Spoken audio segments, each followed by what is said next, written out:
Today, I'm going to talk to you about persuasion, but I'm not going to give you my success story or tell you what to do and not to do because honestly, persuasion is so hard for me.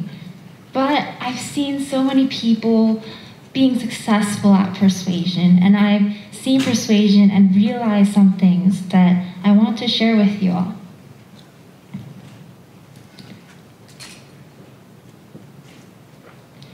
Recently, I watched a movie called Don't Look Up, and a basic plot summary is that the scientists discover a comet is hurtling towards Earth and it's about to wipe out the entire planet.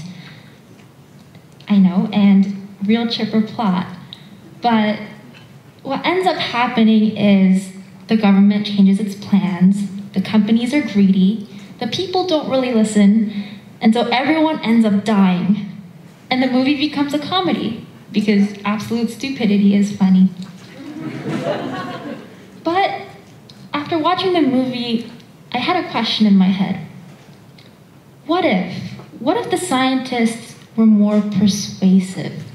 What if the scientists actually made people care about what they were talking about? Would the ending of the movie be different? Would the future of our society be different? And so, I thought of 3 main points about persuasion. Medium, confidence, and empathy. So let's start with medium.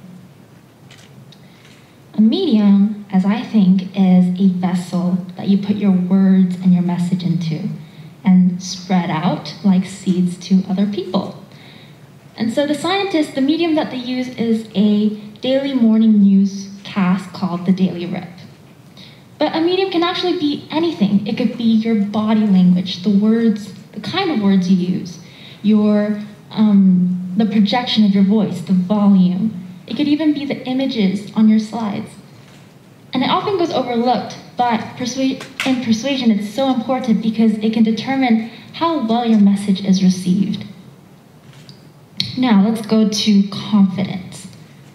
Now when you think of confidence, who do you think of? Maybe it's Oprah Winfrey, maybe it's Dwayne "The Rock" Johnson. But why wouldn't these people be confident?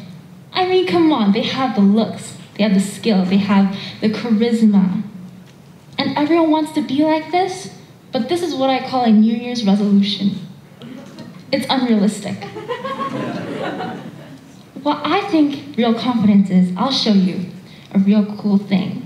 Can everyone, on the count of 3, raise their hands in the air and yell, "Yeehaw!" Yeah, there's so much confidence in this room right now. I'm loving it.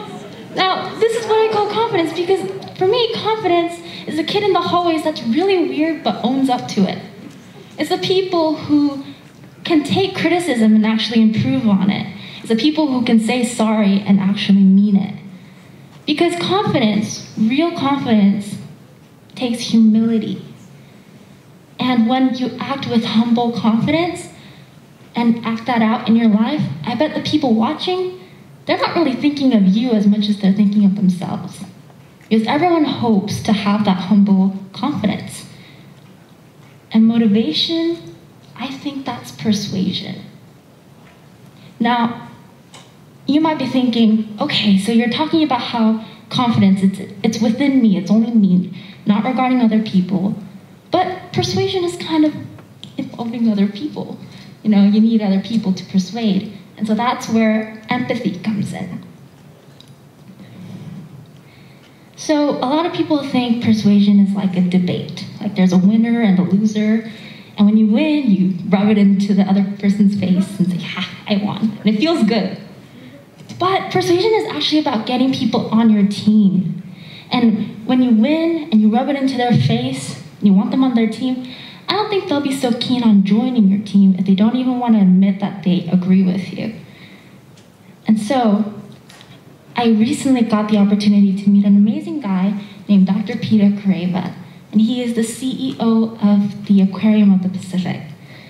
And he came to us teenagers and talked about modern sustainability efforts on a corporate scale. And he was talking to a chemical company, and he did his research beforehand, and he realized that a chemical company actually needs absolute pure water to manufacture their chemicals. So naturally, it's in their best interest to preserve those clean water environments. So that's how he got them on their team. He used empathy. He stepped into their shoes. And so this made me think about a recent leadership exercise I had. And so it was funny. We were trying to sell pens and pencils to people.